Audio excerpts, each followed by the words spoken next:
والنور يهدي الحائر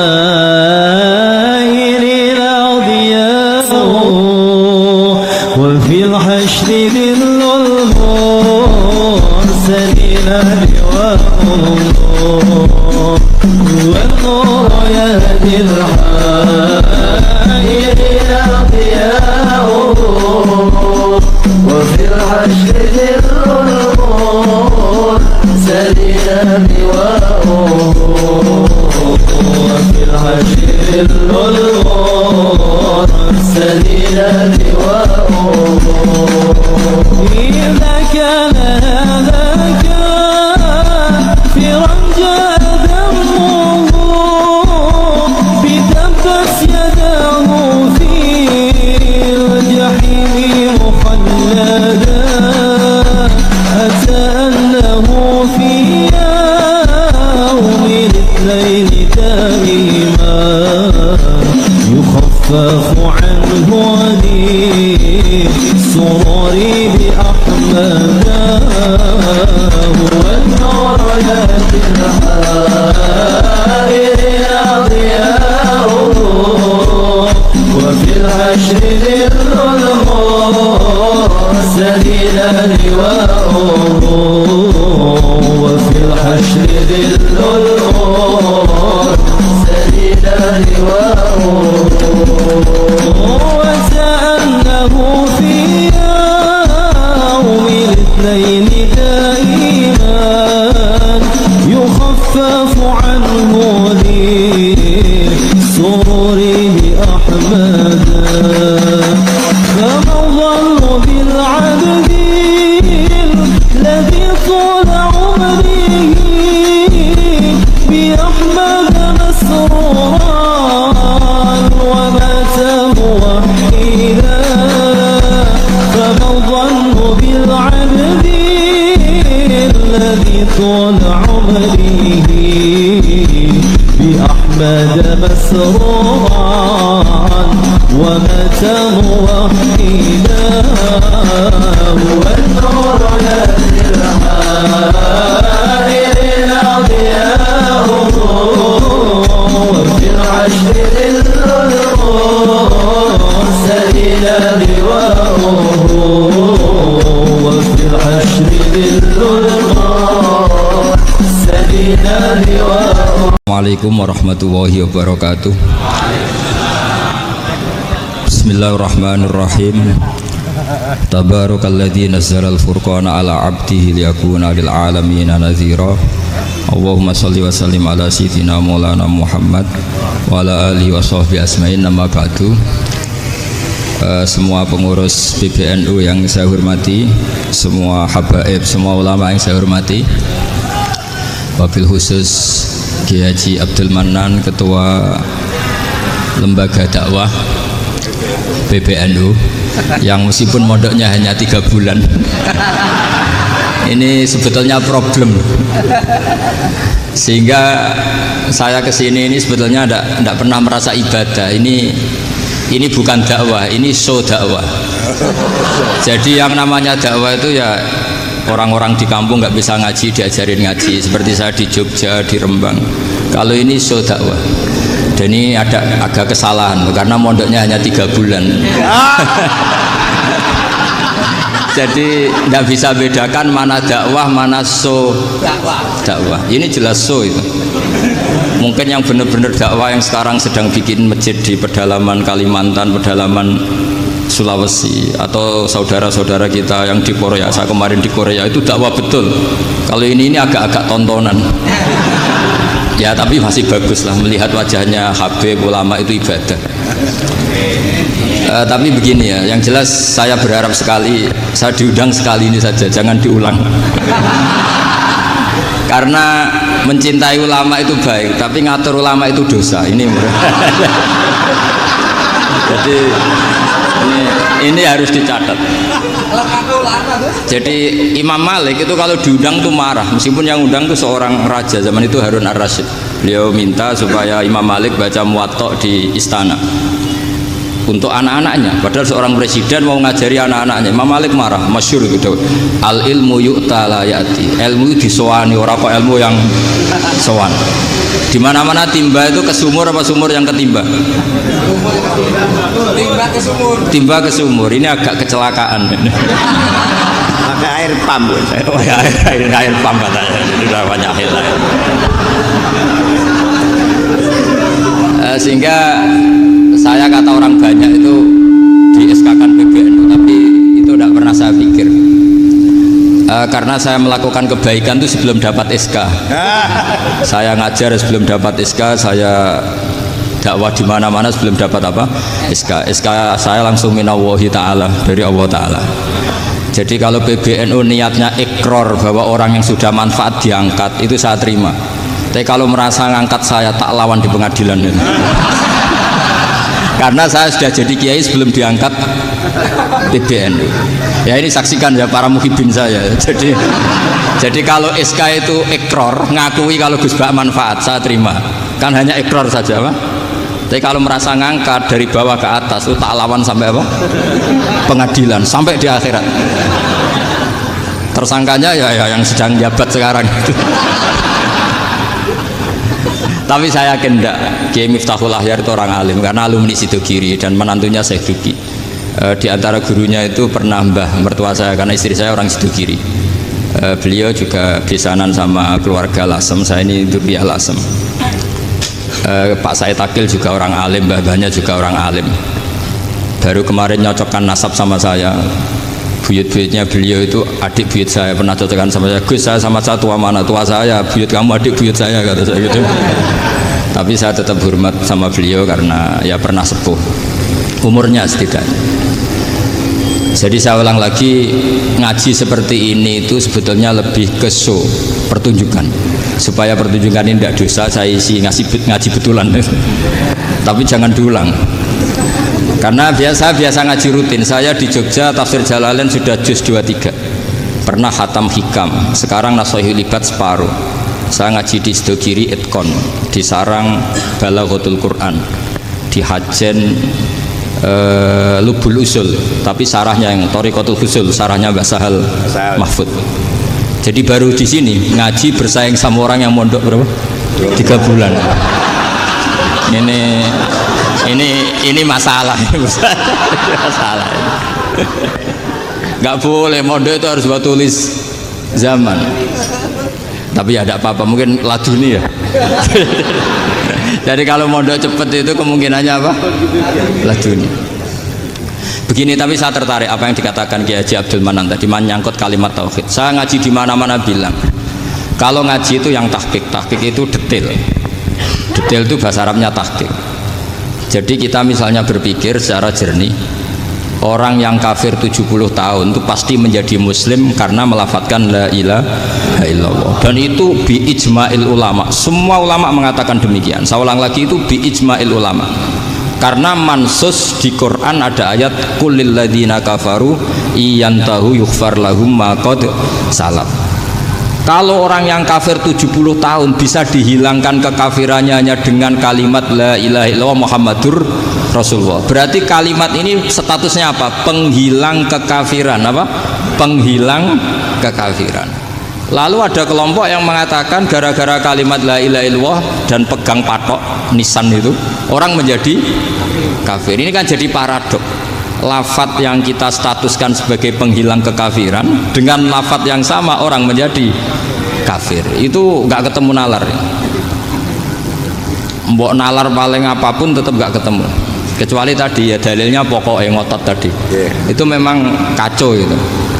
Tapi alhamdulillah mereka insya Allah ya sadar. Kamu jangan bayangkan mereka tidak sadar terus, berarti kamu doanya jelek. Bisa saja mereka sudah ingin sadar, berhubung digojlok ini terus nggak jadi sadar.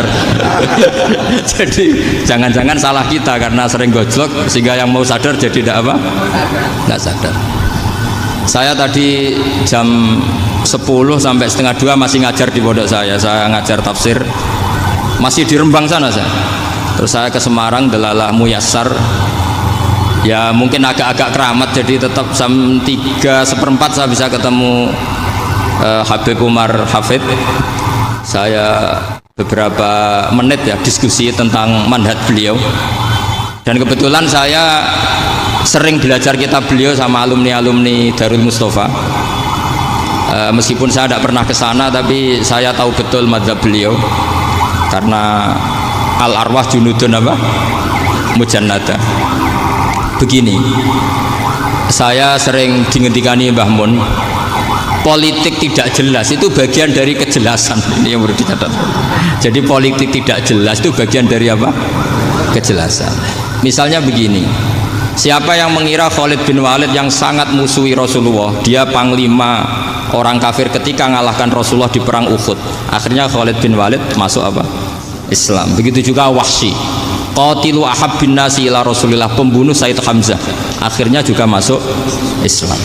Begitu juga Abu Sufyan, dia pemimpin besar kafir Mekah ketika perang Badar, ketika perang Khandaq, akhirnya juga Islam dan menjadi mertua Rasulullah Shallallahu Alaihi Wasallam. Dari fakta ini kemudian banyak ulama alim yang ngambil sikap itu ya coro Jawa itu anggang-anggang. Anggang-anggang itu nggak tegas, tapi nggak tegas dari rumusan ilmu yang detail. Saya ulang lagi, nggak tegas tapi dari rumusan ilmu yang apa? Detail. Bisa saja orang yang sekarang kafir suatu saat mukmin atau muslim. Bisa saja yang sekarang sedang fasik suatu saat soleh. Bisa saja yang mondok 3 bulan rois PB NU. Sementara yang mondok lama kadang Kiai RT. Tapi itu hanya hukum duniawi. Saya yakin yang Kiai RT ini PBNU di akhirat. Karena mondoknya lebih apa? Lama. Itu tak jamin. Saya juga berencana memimpin NU di akhirat saja, bukan di dunia.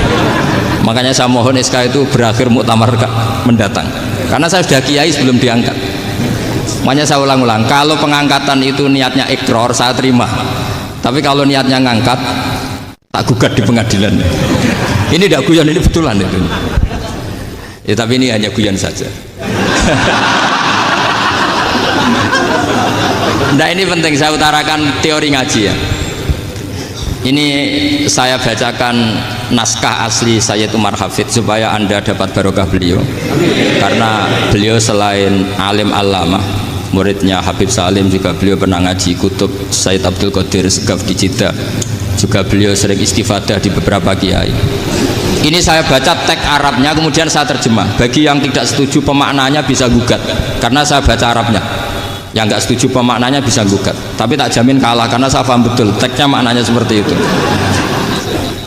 Logikanya tadi ya, ketika Rasulullah ngambil sikap tegas kepada qatilu Hamzah yaitu Wahsy, dan ketika Rasulullah ngambil sikap tegas pada orang-orang yang mengalahkan beliau di perang Uhud, kaifa yuflihu qaumun fa'alu bi anbiya'ihim hakadha, bagaimana mereka jadi orang benar atau orang yang dapat apa? Kebahagiaan kalau mereka perlakuannya seperti Nabi seperti ini, yaitu Nabi sujawajjuh masyhur wa kusirat ruba, yaitu Nabi itu wajahnya terluka, gigi serinya tanggal. Orang-orang seperti ini tuh nggak akan bejo kalau orang Jawa, nggak akan falah. Tapi apa yang terjadi? Allah menurunkan ayat laisa laka minal amri syai'un aw yatuba 'alaihim aw yu'adzibahum. Muhammad itu bukan wilayah kamu ngecap orang, menstigmasi orang itu tidak wilayah kamu. Saya bisa saja mengampuni mereka atau menyiksa saya itu atau menyiksa mereka itu wilayah saya, kata Allah. Saya bisa saja mengampuni mereka atau menyiksa mereka itu wilayah saya. Sehingga akhirnya apa? Rasulullah tidak ngambil sikap yang mungkin orang lain mengatakan itu tidak tegas. Tapi itu kearifan.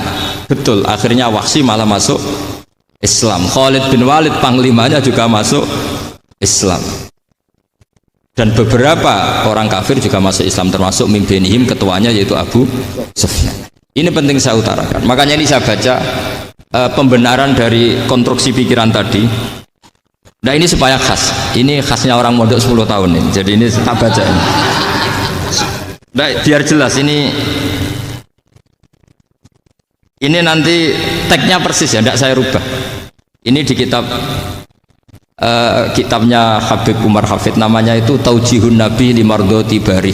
Kalau diterjemah ya mengarahkan orang yang sadar. Nabi itu orang yang sadar ya, sampai ini termasuk orang yang sadar. Limardoti Robbi, menuju mendapat ridho Tuhan atau Allah Subhanahu wa Ta'ala. Saya baca teksnya ini di halaman 179. Ini tidak ada yang saya rubah, tidak saya kurangi. Bismillahirrahmanirrahim. Fala budda an wattina qulubana ala annana khadamatu ahli hadzal qaul. Wa yattali'u wa min qulubina annana na'taqidu imkaniyata ayyasfa fi ahadina yaumal qiyamati man huwal ana kafirun.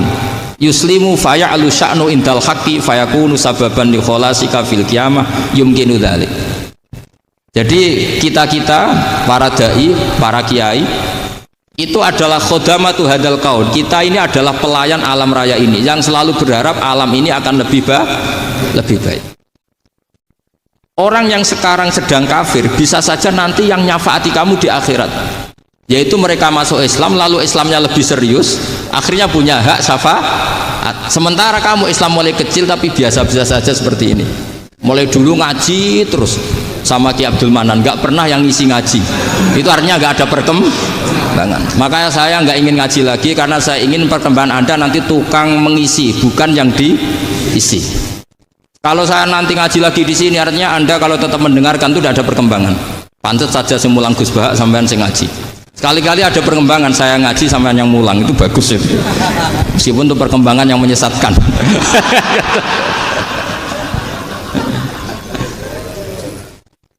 Ini penting saya utarakan, ini dawuhnya Said Umar ya. Orang yang sekarang sedang kafir bisa saja orang ini nanti nyafaati kamu, yaitu beliau orang ini Islam, kemudian Islamnya serius, maka punya hak syafaat. Sementara kamu Islamnya biasa-biasa saja. Itu masyhur kayak Sayyidina Umar. Sayyidina Umar Islam di hari itu langsung makomnya makom yang a'la, sehingga mengalahkan yang sudah Islam lebih lama. Karena Islamnya Umar itu menjadi izzatul Islam betul. Makanya jangan benci orang tegas teman-teman, kadang ya ada baiknya. Abu Bakar itu sudah Islam tapi layinal janib, orangnya santun. Kalau dipisoi orang yang menengahi lah kira-kira seperti itu. Begitu juga Bilal, Ammar, Suhaib. Singkat cerita, Rasulullah itu sering dibully ya, sering disiksa orang-orang kafir. Rasulullah berharap, wah kalau yang Islam gini terus repot. Melihat Umar ini petarung di pasar Uka, dia dapat uang itu kalau tarung, menangan. Kata Rasulullah, kalau ini yang Islam ya bagus. Beliau berdoa, Allahumma aizal Islam bi Umar. Itu kira-kira 2 hari dari doa beliau, Umar masuk Islam. Itu pertama masuk Islam itu orang-orang kafir diparani. Kalau kamu ganggu Rasulullah Muhammad tak bunuh. Semenjak itu orang kafir yang gentenan sembunyi. Sehingga kata para mereka yang Islam selalu jaya mut aslama Umar, ketika Umar masuk Islam. Itu dalam satu hari Islam itu Rasulullah sudah ngendikan Umar yang Islam sehari ini imannya kalau ditimbang separuh ahli dunia masih unggul sama Islamnya Umar. Nah bisa saja seperti itu. Jadi saya minta sama teman-teman yang mencintai ilmu, tidak tegas itu bagian dari ketegasan dalam ilmiah, karena kita ini tidak mengendalikan dunia, tidak mengendalikan hidayat, hanya Allah piyambak yang ngasih hidayat. Maka sikap kita laisa laka minal amri syai'un aw yatuba alaihim aw yu'adzibahum. Rasulullah yang ahabbul khalqi ilallah saja tidak boleh tegas karena semuanya potensi itu ada. Cuma kita tegas dalam kebenaran saja, tapi nggak perlu tegas dalam mengawal kebenaran. Kenapa demikian? Karena Islam ini agama yang akan dijaga Allah ila yaumil. Yang jaga Islam bukan PBNU, bukan PP Muhammadiyah, bukan kiai. Yang menjaga Islam namun Allah Subhanahu wa taala. Makanya Sayyidina Umar itu kalau disuruh mikir Islam itu gak mau betul. Masyhur itu dalam tarikh. Umar mimpin itu sukses, banyak futuhat. Singkat cerita akhirnya orang tuh kelangenan, wah kalau Umar meninggal kayak apa ya? Sehingga Abdullah bin Umar setiap jalan-jalan itu dibully. Kalau sekarang dibully, ya Abdullah bin Umar, bapak kamu itu gimana? Sudah sepuh mau meninggal kok tidak suksesi. Kalau saja ada orang penggembala kemudian meninggalkan kambingnya di hutan, kamu anggap orang yang mudoyi enggak, menyia-nyiakan kambing itu enggak? Ya iya, kata Abdullah bin Umar. Apalagi amru hadil umat ini mau ditinggal gelanggang, nanti suatu saat Umar meninggal, boyo suksesi supaya jelas. Logika itu diaturkan ke Umar radhiyallahu anhu, ke Sayyidina Umar. Pertama Umar agak tertarik dengan logika itu. Lama-lama beliau marah. Tidak jadi. Saya tetap tidak akan istikhlaf, tidak akan suksesi. Dan saya tidak akan mikir Islam katanya. Islam akan diurus oleh Allah Subhanahu. Terus beliau ngendikan, Islam ini jalan ketika ditinggal Abu Bakar. Bahkan ketika ditinggal ahabbul khalqi ilallah, akramul khalqi indallah, yaitu Rasulullah Muhammad sallallahu alaihi wasallam. Coba Islam dulu dipimpin Abdul Qadir ketua wali, dipimpin Wali Songo, dipimpin orang top-top. Sekarang dipimpin mondok 3 bulan jalan. Karena Islam yang ngatur Allah Subhanahu wa taala. Jadi ini penting. Lo coba ustadz tuh banyak yang nggak bisa ngaji loh. Tapi ya laku ya nggak masalah. Lo saya kemarin di Korea seminggu. Itu TKI jadi khotib, ada yang jadi mufti, ada yang jadi suriah. Itu ada yang di sana jadi suriah, pulang ke kampung angon kambing lagi.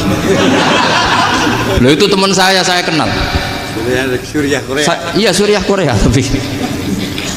Artinya gini, bahkan masjid semua yang di Korea itu didirikan oleh TKI dan TKW.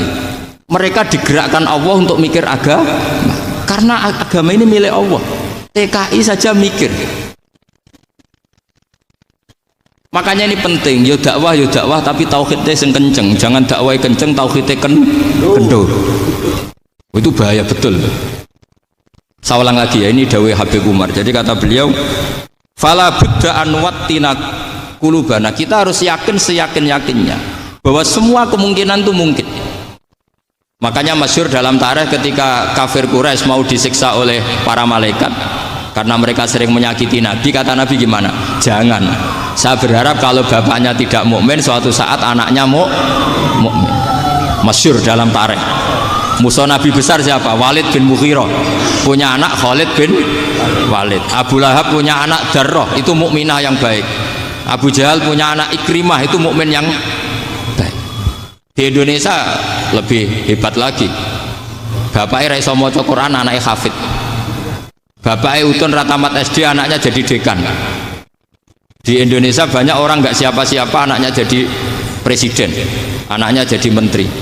Artinya jangan karena bapaknya kafir kamu nganggap anak turunnya pasti selalu kafir. Teori itu sudah salah zaman Rasulullah. Yaitu Walid akhirnya punya anak Khalid, Abu Lahab punya anak Darrah. Terus siapa? Abu Jahal punya anak siapa? Ikrimah. Ini penting saya utarakan karena dakwah kalau terlalu semangat, nanti kalau menghilangkan tauhid bahaya. Tetap innal huda. Uni Soviet kayak apa? Mengkooptasi negara-negara sekelilingnya sampai jadi Zuni. Tapi apa yang terjadi? Uni Soviet yang runtuh, persemakmurannya semua rata-rata jadi negara apa? Islam, kayak Uzbek, kayak Ceknya, kayak apa-apa. Karena agama ini diurus Allah. Sehingga kalau dalam, tapi kamu ngitmai agama nggak apa-apa. Makanya istilahnya Habib Umar, khodamah itu pelayan, nggak apa-apa. Kita ngitmai agama itu nggak apa-apa. Dengan ngitmai terus mikir nggak apa-apa. Tapi jangan mikir yang merasa kalau kita mati, wah nanti agama ini kukut karena saya mati. Kamu itu siapa? Agama Islam ini tidak pernah dipasrahkan kamu. Diurus oleh Allah Subhanahu wa taala sendiri. Sehingga ketika Wali Songo meninggal, agama ini tambah kuat sampai sekarang. Kecil saya itu kalau pengajian susahnya bukan main, harus izin sana sini. Sekarang setiap pengajian polseknya datang, polresnya datang, nggak ada intel, nggak ada apa. Padahal kiai dulu sama kiai sekarang itu kira-kira alim mana? Raden kiai dulu. Mbah Hasyim Asy'ari itu ngarang kitab sampai dibaca di Yaman. Saya sering baca juga kitab beliau, Risalatu Ahli Sunnah wal Jamaah. Kiai sekarang mau terjemah aja kadang salah memahami. Tapi ya Islam tetap jalan karena Islam ini dikawal, dijaga oleh Allah Subhanahu wa taala. Maka kalau dalam cerita tarikh sirahnya Ibnu Ishaq itu, tauhid itu penting. Beliau cerita begini, Sayyid Abdullah itu namanya Abdullah bin Abdul Muthalib. Kita tahu kenangannya Rasulullah terbanyak itu bukan dengan Sayyid Abdullah tapi dengan Sayyid Abdul Muthalib, dengan mbahnya. Karena Nabi itu mulai kecil dirawat oleh siapa? Mbahnya. Yaitu yang disebut Nabi ketika 2 bulan kan abahnya sudah meninggal. Ya saya baca ya, pakai bahasa Arab biar jadi bid'ah. Nanti kalau bahasa Indonesia ada bid'ah. Tidak betul. Diba atau berjanji sebenarnya itu kitab sejarah, berhubung dibaca bahasa Arab terus kayak mantra. Terus yang belakang mau nyenggai soleh aleh, sehingga kubu sebelah bilang tuh khurafat dan bid'ah. Coba diterjemah ini, coba nanti saya baca bahasa Arab. Walamma tamma min hamli syahroni ala masyuril aqwalil marwiyatu fiya bil madinati abuhu abdullah wa kana qad istaza bi aqwalihi bani adi min at-taifatin najariyah wa makatha syahron saqiman yu'anu nasukmahu wasyaqwa. Terus di pojok sana bilang sholli alaihi sholli alaihi. Pasti kubu sebelah yang liwat, wah itu khurafat bid'ah karena dianggap mantra. Padahal artinya coba sampean baca bahasa Indonesia. Ketika hamil Rasulullah umur 2 bulan, abahnya meninggal di kota Abwa. Kota Abwa adalah kota keluarga besar ibunya Sayyid Abdullah. Kebetulan pas ke sana beliau sakit sampai 1 bulan dirawat. Bid'ahnya di mana kalau diterjemah? Wong itu kitab tarikh. Makanya saya nggak tahu yang membidah-bidahkan tiba itu karena tadi. Tapi sampean juga ikut salah karena nyenggai sholawatan tok itu. Jadi makanya saya bilang tadi kalau bahasa Arab bid'ah, kalau sudah terjemah bid'ah karena kelihatan kalau itu hanya kitab tarikh. Udah coba bid'ahnya di mana? Wa ba'du fa'aqul wa Muhammad bin Abdullah bin Abdul Muthalib bin Hashim. Itu kalau diterjemahkan, kamu harus tahu siapa nama Muhammad. Muhammad punya abah siapa? Rasulullah Muhammad Abdullah. Punya abah siapa? Abdul Mut. Punya abah siapa? Hashim. Coba baca gitu di kubu sebelah. Oh iya gitu. Berhubung kok baca bahasa Arab. Wa ba'du faqul wa Muhammad bin Abdullah bin Abdul Muthalib bin Hashim. Jadi itu hanya salah baca saja. Maksudnya salah yang hukumi, bukan salah yang baca, salah yang apa? Hukumi. Sayyid Abdullah ini orang yang tauhidnya sangat kuat.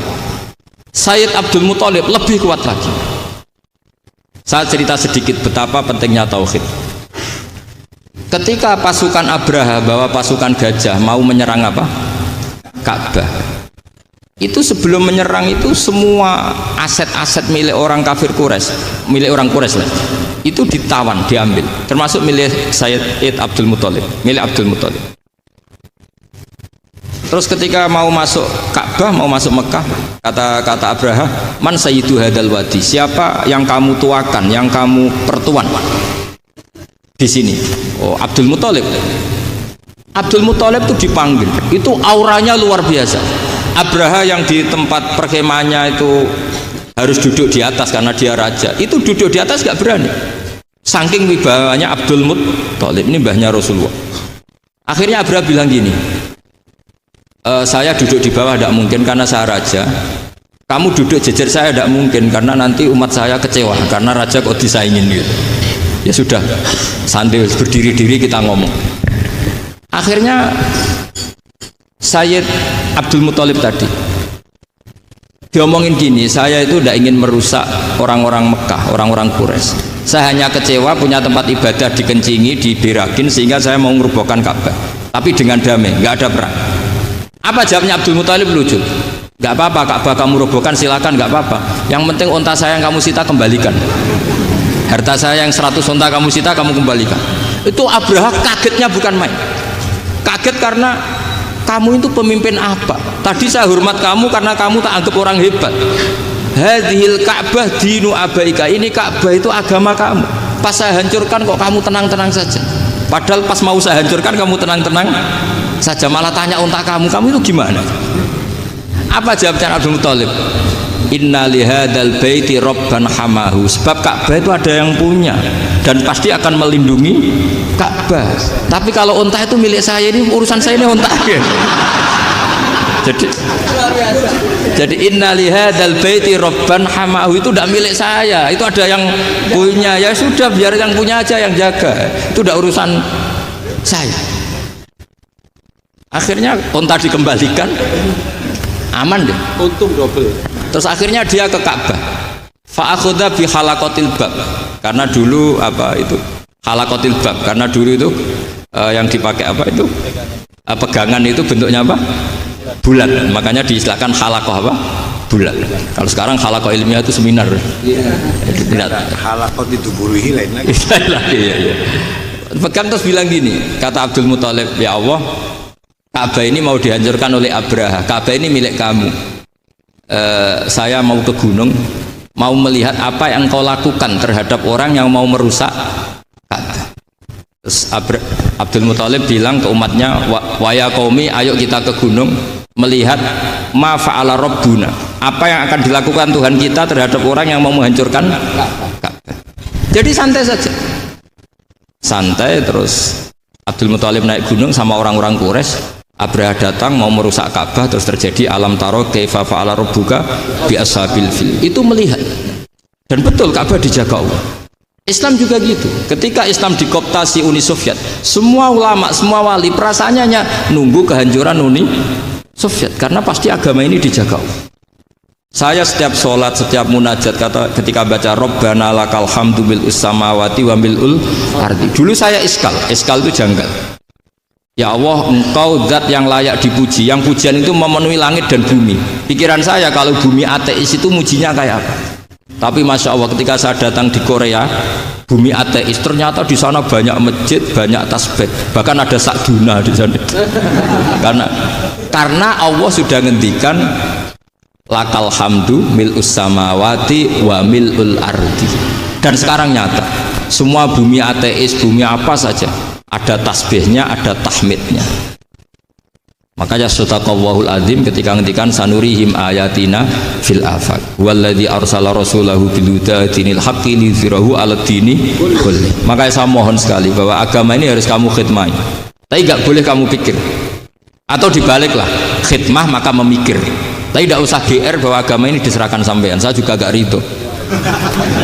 Agama kok diurus orang-orang kayak gini, kayak apa nasibnya?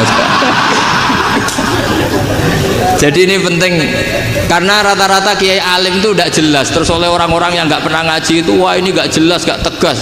Islam itu harus tegas. Maksudnya tegas itu kayak apa? Tegas itu di wilayah kita. Kalau istri kamu mau diperkosa orang itu boleh tegas, itu wilayah kamu. Tapi kalau hidayat itu wilayahnya Allah Subhanahu wa Ta'ala, kita tidak pernah tahu. Bahkan yang sudah Islam saja, nyuwun sewu, itu nggak ada jaminan mati husnul khotimah. Kita tahu dalam sejarah Sa'labah itu dapat gelar hamamatul masjid, merpatinya masjid. Tapi kita tahu akhirnya Sa'labah itu apa? Su'ul khotimah. Sampai dalam Islam selalu diajarkan ya muqallibal qulub tsabbit qalbi ala dinik. Jadi kalau kita sendiri saja masih ingin selalu husnul khotimah, agak ada ruang untuk mudah menvonis orang lain. Makanya saya salut sekali ketika Habib Umar menulis kita semua ini mengkhidmati hadal kaun, dan selalu berharap bisa saja suatu saat orang yang sedang kafir bisa saja suatu saat muslim. Nah soal kalau yang sama yang harbi menyerang kita ya tarung. Kalau artinya kalau yang merangi kita ya kita wajib perang, kalau enggak ya habis kita, seperti kita lakukan ketika diserang Belanda.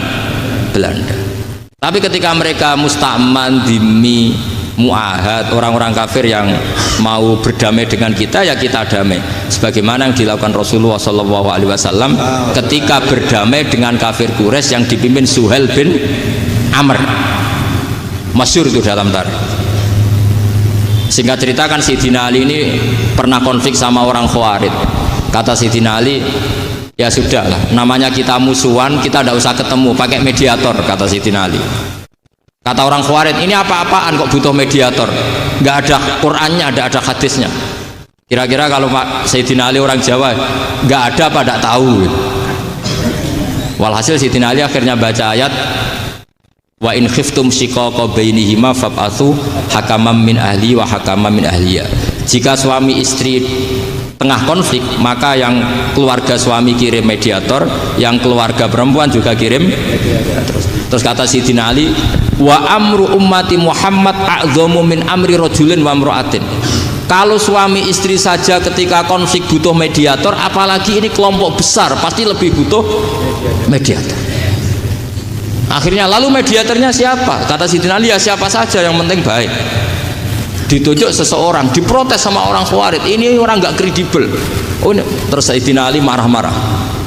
Rasulullah itu pernah berdamai dengan orang, bahkan orang itu kafir, yaitu Sulhul Hudaybiyah. Nabi itu berdamai dengan orang yang bernama Suhail bin Amr, ketika itu kafir. Makanya ini menunjukkan bahwa musolahah ma'al kufar itu boleh demi kelangsungan bernegara, berbangsa. Kamu tidak usah meragukan reputasi NU. Ketika dulu kafirnya kafir harbi zaman Belanda, ya Mbah Hasim fatwa apa? Jihad. Jadi jangan kira tidak tegas. Kita tegas sekali. Justru kita yang punya masa lalu tegas. Tapi kepada siapa dan dalam konteks apa? Paham ya? Terus ini penting sekali untuk dijernihkan. Ini saya baca berikutnya nanti.